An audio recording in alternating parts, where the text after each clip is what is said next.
ரெஸ்டாரண்ட்டுக்கு என்ன பண்ண நினைக்கிறேன். இன்றைக்கி என்ன ரெசிபியாக பார்க்கலாங்களா? வாங்க பார்க்கலாம். இன்றைக்கி பொடி இட்லி பண்ண போகிறாங்க. அது ஃபஸ்ட்டு வந்து பொடி ரெடி பண்ணிக்கலாம்.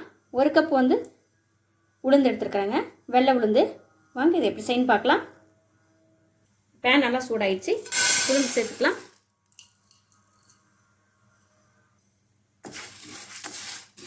அடுப்பு இதுக்கு வந்து எப்போவுமே வந்து சிம்மில் தான் இருக்கணுங்க.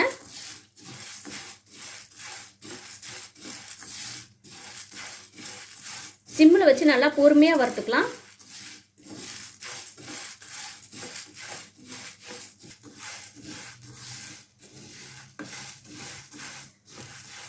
கை விடாமல் நல்லா கிண்டி விட்டுட்டே இருக்கணுங்க.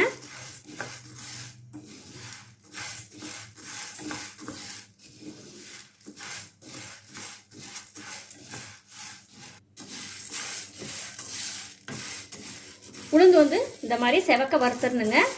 இப்போ இது ரெடி ஆயிடுச்சு, எடுத்துடலாம். அடுத்து 1/4 கப்பு கடலைப்பருப்பு,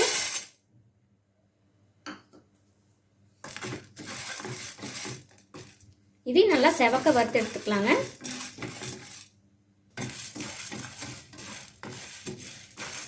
கடலைப்பருப்பு நல்லா செவக்க வறுத்தாச்சுங்க, எடுத்துடலாம். பேன் நல்லா சூடாக இருக்கணும். இப்போ 1/4 கப்பு எள்ளு,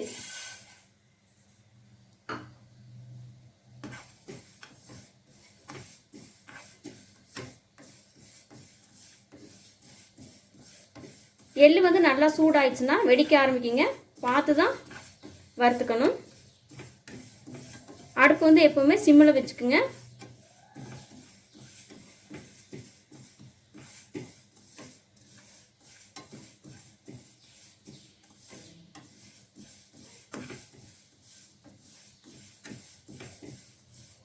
எந்த பொருளுக்குமே ஆயில் சேர்க்காம தான் வறுக்கணும்.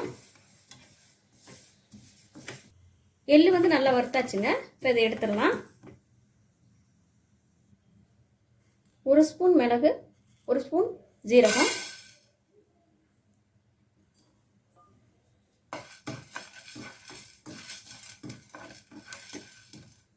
இதோட கருவேப்பிலை வந்து 1 பிடி அளவுக்கு சேர்த்துக்கலாங்க.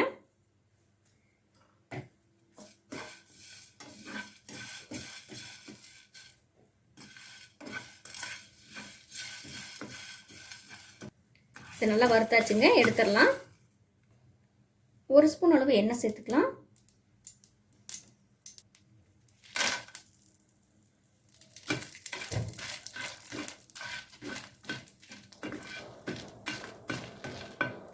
உங்கள் காரத்துக்கு ஏற்ற நீங்கள் வரமிளகாய் சேர்த்துக்கலாங்க. மிளகாய் வந்து நல்லா வறுபட்டுருச்சுங்க. இப்போ அதை எடுத்துடலாம். எல்லா பொருளுமே நல்லா கொஞ்சம் ஆறட்டுங்க. ஆறினோன்னு அரைச்சிக்கலாம். இப்போ இதை அரைச்சிக்கலாங்க. ஃபஸ்ட்டு வந்து மிளகாயை தனியாக வந்து நைஸாக எடுத்து அரைச்சிக்கலாம். மற்ற பொருள் எல்லாமே கோர்ஸாக அரைக்கணுங்க.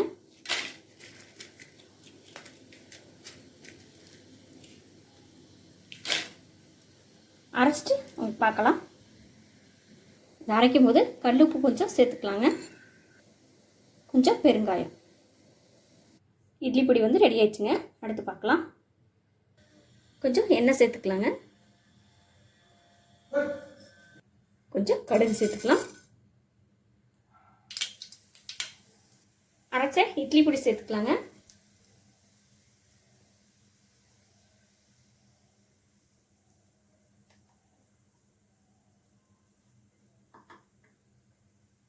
தனி மிளகாத்தூள் கொஞ்சம் சேர்த்துக்கலாங்க.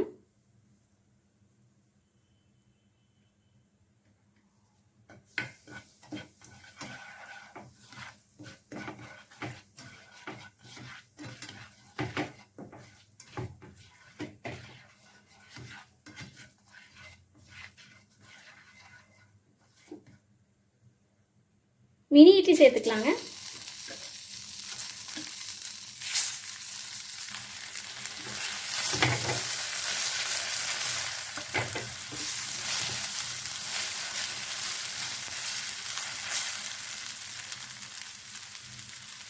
மேலே கொஞ்சம் இட்லி பொடி தூவி விட்டுக்கலாங்க.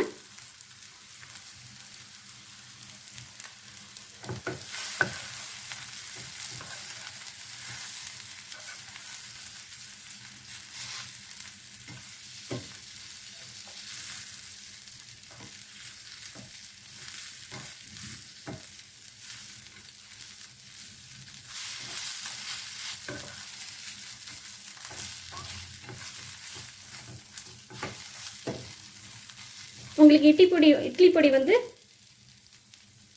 பொடி வந்து கலராக வேணும்னா காஷ்மீர் சில்லி வந்து சேர்த்துக்குங்க அரைக்கும் போதே.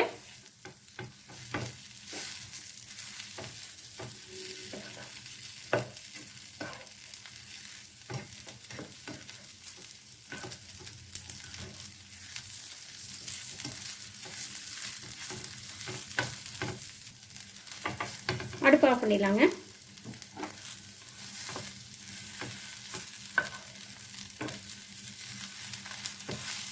பொடி இட்லி ரெடி ஆயிடுச்சு. நீங்கள் இட்லி வறுக்கும்போது நல்லெண்ணெய் தான் சேர்க்கணுங்க.